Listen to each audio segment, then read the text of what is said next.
যেখানে বাঘের ভয় সেখানে সন্ধ্যা হয়, অর্থাৎ যখন আমার প্রয়োজন তখন সকল বিপদ মাথার উপর এসে পড়ে, এমন একটি প্রবাদ আপনারা নিশ্চয়ই শুনেছেন। ঠিক তেমনি আমাদের পর্তুগালে যদি আমরা নিয়মিত সেখানে থাকতে হয়, আমাদের একটা জব কন্ট্রাক্ট লাগে, অর্থাৎ আমার কাজ থাকতে হয়, সেটা দিয়ে আমরা যখন কার্ড রিনিউ করি, আমরা সেই জব কন্ট্রাক্ট দিয়ে আমরা কার্ড রিনিউ করতে পারি। তখন দেখা যাচ্ছে যে আমার কার্ডের রিনিউর যখন সময় আসে, অনেক সময় আমরা বিপদে পড়ে যাই, জব চলে যায় বা আমরা জব ছেড়ে দিই যে কোনো কারণে। তো এমন পরিস্থিতিতে আমরা কি করতে পারি, অর্থাৎ কিভাবে আমরা এই জব ছাড়াই আমাদের কার্ডটা রিনিউ করতে পারি, এই নিয়ে আরো ৩-৪ মিনিট আপনাদের সামনে বকবক করবো, এবং সেই বকবক আপনাদের জন্য অনেকটা কাজেই আসবে। সুতরাং এটা মনোযোগ সহকারে দেখবেন এবং প্রয়োজনে শেয়ার করবেন, অন্যকে দেখার সুযোগ করে দেবেন। তো চলে যাই মূল কথায়। মূল বিষয়টা হচ্ছে যে আমরা প্রথমে শুনে নিই আমাদের কার্ড রিনিউর জন্য কি কি ডকুমেন্টের প্রয়োজন হয়। সাধারণত আইমা এবং আইআরএনে আমাদের কার্ড রিনিউর জন্য প্রথমে যে বিষয়টা লাগে সেটা হচ্ছে আমার একটা রেসিডেন্ট কার্ড, যার মেয়াদ 6 মাসের কম আছে। যদিও আমাদের রেসিডেন্ট কার্ডের মেয়াদ এখন বর্তমানে 6 মাস পার হয়ে গেছে, মেয়াদ শেষ হয়ে গেছে, 6 মাস পার হয়ে গেছে। সবার পাসপোর্ট আছে, ভ্যালিড একটা পাসপোর্ট লাগে, পাসপোর্ট আছে। তারপর সচ্ছলতার প্রমাণ, এখানেই হচ্ছে মূল সমস্যা, এটা নিয়ে আমরা আলোচনা করব। এরপরে হচ্ছে যে আপনার যদি ঠিকানা আপনি পরিবর্তন করতে চান, আপনাকে জুনতা প্রমাণ দিতে হবে, ঠিকানার প্রমাণপত্র এবং সোশ্যাল এবং ফিনান্সিয়াল নথিবিধা। এগুলো খুব ইজি, একটা একটা করে আমরা বিস্তারিত আলোচনা করি। প্রথমে যেটা বলছিলাম যে আমাদের পাসপোর্টও আছে, আমাদের মানে এক্সপায়ার্ড রেসিডেন্ট কার্ডও আছে, চলে গেল। এখন মূল বিষয় হচ্ছে আমাদের সচ্ছলতার প্রমাণ।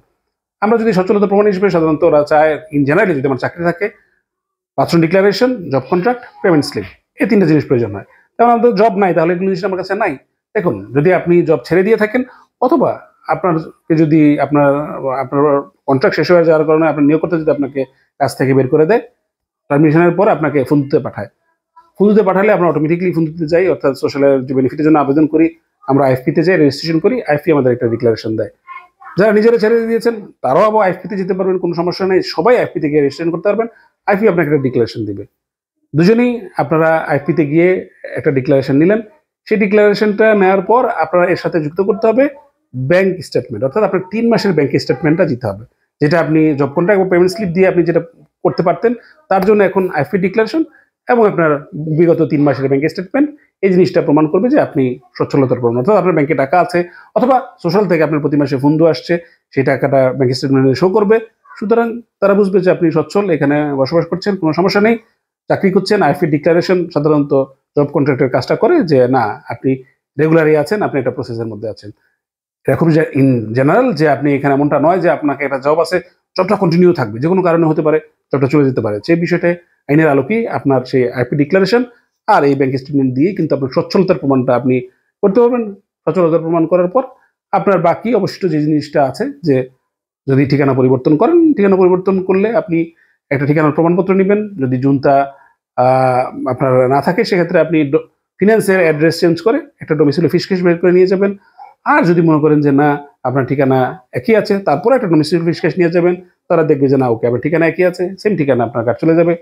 ফিনান্সের নথিবিধা, সোশ্যালের নথিবিধা, লাস্টে যে ডকুমেন্ট আপনার, সাধারণত আমাদের কারোরই জরিমানা থাকে না, ফিনান্সে এবং সোশ্যালে আমাদের নথিবিধা থাকে।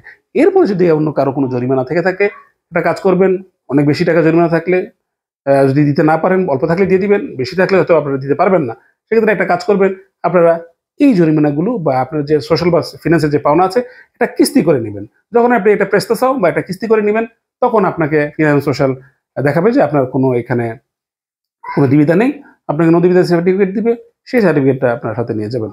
বিষয়টা খুব বেশি জটিল নয়, এর জন্য আমাদের একটা প্রক্রিয়া ফলো করতে হবে। তো আশা করছি এই বিষয়টি আপনাদের অনেক উপকারে আসবে। এর আগে এমন একটা ভিডিও দিয়েছিল, কিন্তু তারপরেও আপনারা আবারও জানতে চাচ্ছেন এবং হয়তো ওই ভিডিওটা খুঁজে পাচ্ছেন না। আমার F5 চ্যানেলটি, সাধারণত এই চ্যানেলটিতে আপনারা এই সংক্রান্ত আরও অনেকগুলো ভিডিও পাবেন। খুব বেশি ভিডিও নেই, আপনাদের হয়তো বা 50 থেকে 60টা ভিডিও রয়েছে, যেগুলো আমাদের পর্তুগালের জন্য খুবই খুবই খুবই প্রয়োজন। এই ভিডিওতে অনেক হইচই পাবেন। আমার আশেপাশে আমার ছোট বিলাই, বড় বিলাই, এরকম অনেক সন্তান আছে এবং বাইরের বিড়ালও আছে, তারাও অনেক শব্দ করছে। টেকনিক্যাল কারণে হয়তো আমি সেই শব্দ বুঝতে পারবো না। সবাই ভালো থাকবেন, ধন্যবাদ সবাইকে।